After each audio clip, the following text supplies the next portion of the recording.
Bonjour francophones du monde, j'espère que vous pouvez prendre quelques minutes de votre temps pour écouter ce message. Je m'appelle Natalia Zapata, j'ai 27 ans et je suis colombienne. J'habite à Cali, qui est la troisième plus grande ville en Colombie, qui se trouve au sud-ouest du pays. Mais j'ai eu l'énorme chance de vivre 6 ans de ma vie en France, où j'ai fait toutes mes études et c'est la raison pour laquelle je parle français. C'est aussi la même raison pour laquelle je fais cette vidéo. Parce que en Colombie, depuis une semaine, on vit une situation vraiment compliquée, vraiment terrible. Et à chaque fois que j'essaie d'attirer l'attention de mes amis en France ou en Europe sur la situation qu'on a ici, pour qu'ils nous aident à diffuser l'information, en fait, tout ce qu'ils me disent, c'est qu'ils trouvent quasiment aucune information en français et qu'ils ne savent pas ce qui se passe. Que si ce n'était pas pour mes stories, en fait, ils ne sauraient pas ce qui se passe en Colombie. Alors ce message est un véritable appel à l'aide internationale. Depuis une semaine, depuis le 28 avril, le peuple colombien se fait réprimer dans le sang, dans les rues des villes, parce qu'on se manifeste contre la corruption.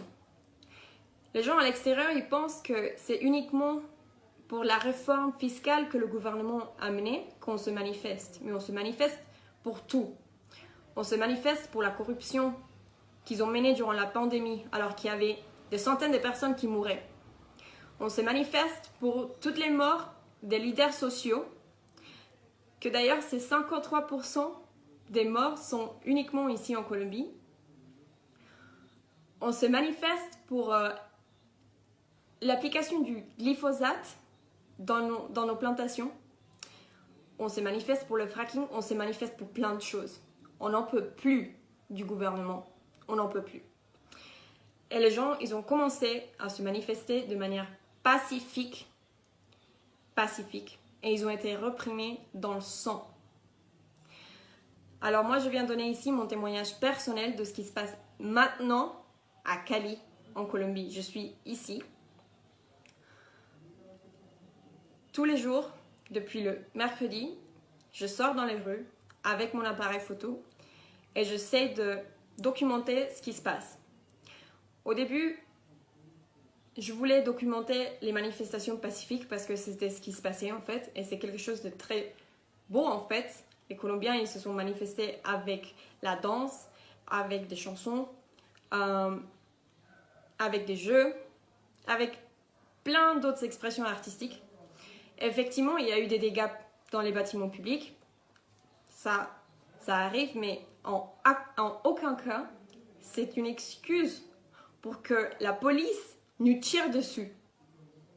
Il n'y a rien qui justifie ça. Il n'y a absolument rien qui justifie ça. Actuellement, j'ai peur pour ma vie. J'ai peur pour la vie de ma famille. Et j'ai surtout peur pour la vie de mes amis qui sortent dans les rues pour faire face à la police. Ce n'est pas une blague, ce n'est pas une exagération, je vous jure. Alors, chaque jour qui passe, ça devient pire et on ne sait pas où ça va s'arrêter. Il y a des membres de droits humains qui sont sur place et même eux se font tabasser par la police colombienne. Les mairies ont plus aucun pouvoir sur les villes. En fait, Cali actuellement, elle est militarisée et les ordres viennent d'en haut, tout en haut. On ne sait plus quoi faire, on ne sait vraiment plus quoi faire, on fait ce qu'on peut. Et franchement, il y a un groupe de jeunes qui ont tout mon respect en ce moment, qu'on appelle la première ligne. Et en fait, c'est des jeunes qui se battent pour défendre le reste de la population. Sauf que ces jeunes-là, ils ont des cailloux. Et le gouvernement, il a des armes. La police a des armes. La police nous tire dessus tous les soirs. J'habite dans le quartier de San Antonio. Les personnes qui sont venues, si jamais vous avez eu la chance de venir à Cali, je suis sûre que vous connaissez ce quartier parce que c'est le quartier le plus touristique de Cali. Et depuis vendredi soir, on entend des tirs tous les soirs dans les rues, chaque nuit. C'est une situation vraiment dramatique Et le pire, ce qui m'énerve le plus, ce que je peux vraiment pas comprendre, c'est comment les médias ici en Colombie ne font que diffuser des mensonges. Et ne font que diffuser des nouvelles qui conviennent au gouvernement. Je comprends pas comment ces gens-là peuvent se faire appeler journalistes. Alors, je veux dénoncer des faits vraiment graves. Il y a énormément de morts. Alors, rien que vendredi, il y avait déjà plus de 20 morts dans ma ville, où c'est l'endroit où il y a les faits les plus graves. Mais hier, par exemple, on a eu des vidéos de Bogota où, avec des chars, ils étaient en train de tirer sur les manifestants. Comment vous pouvez... C'est une utilisation de la force totalement démesurée qui n'est pas nécessaire et qui est totalement une répression dictatoriale. Et je parle de dictature parce que les médias font rien pour diffuser l'information. Ils font tout le contraire, en fait, ils disent qu'il y a des mensonges. Et nous, on est obligés de compter sur les réseaux sociaux pour savoir ce qui se passe. Tous les jours, les gens, ils sont en train de faire des lives sur Instagram pour montrer la force démesurée qu'utilise la police contre les manifestants. Et depuis hier soir, on s'est fait censurer. Il y a des comptes bloqués. À chaque fois que les gens commencent à faire des lives, ils sont bloqués. Alors on ne sait plus quoi faire parce qu'on n'a aucune manière de savoir ce qui se passe. Hier, il y avait plein de vidéos d'un massacre qui était en train d'être commis dans Siloé, qui est l'un des quartiers le plus pauvre de la ville. Et bien aujourd'hui, il n'y a rien. Aujourd'hui, on ne trouve aucune vidéo sur Internet. C'est très difficile. C'est très difficile. Et le gouvernement est en train de faire tout dans son pouvoir pour montrer le contraire. Alors il ne faut pas croire. Il ne faut pas croire à ce qu'il dit le gouvernement colombien. Il ne faut absolument pas croire à ce qu'ils disent les médias nationaux en Colombie. S'il vous plaît, je vous prie de diffuser ce qui se passe. On a peur.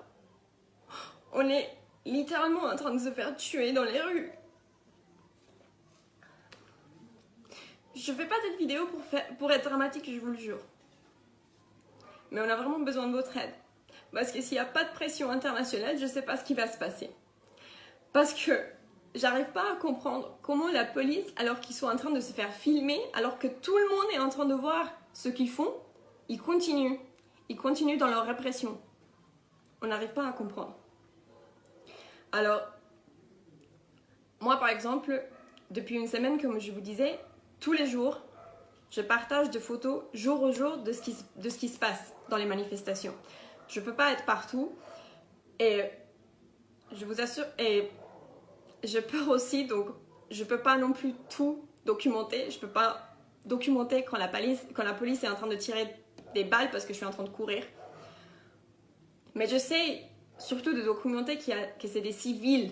C'est des civils, c'est des personnes normales. Parce que ici, les médias, en fait, tout ce qu'ils font, c'est dire que c'est des vandales. Je ne sais pas vraiment si on peut dire ce mot-là en français, mais c'est le mot que les médias colombiens utilisent pour définir les manifestants, alors que c'est des civils. S'il vous plaît, faites passer le message. On ne sait pas ce qui va se passer. Chaque jour, c'est pire. Chaque jour, il y a plus de morts. Il y a je ne sais pas combien de gens disparus. L'autre jour, sur un live, j'ai vu comment la police amenait dans un garage 12 personnes. Et il y avait quelqu'un en train de filmer et qui a dit qu'il exigeait connaître l'identité de ces personnes-là. Et la police, alors que cette personne était en train de filmer, lui a pointé sur la tête et lui a dit « Tu dégages tout de suite ». On l'a tous vu. On l'a tous vu. Et on ne sait rien de ces gens-là. Alors, je sais très bien que le droit international public est une utopie, malheureusement. C'est quelque chose que j'ai étudié à l'université, donc je le sais très bien. Je sais qu'il n'y a rien au-dessus de la souveraineté d'un État. Il n'y a aucune entité internationale qui peut obliger un État à faire quoi que ce soit. mais ça se passe en fait par des conséquences économiques. Alors je demande à la France, je demande à la Belgique, je demande à tout le monde de faire pression sur le gouvernement colombien tout de suite. Sinon, je ne sais pas combien de personnes vont mourir dans les rues. S'il vous plaît. S'il vous plaît. Et je vais laisser aussi, dans cette publication, les comptes d'autres personnes qui sont ici en Colombie et qui sont en train de reporter ce qui se passe. S'il vous plaît, faites savoir ce qui se passe. On n'en peut plus ici. On n'en peut plus.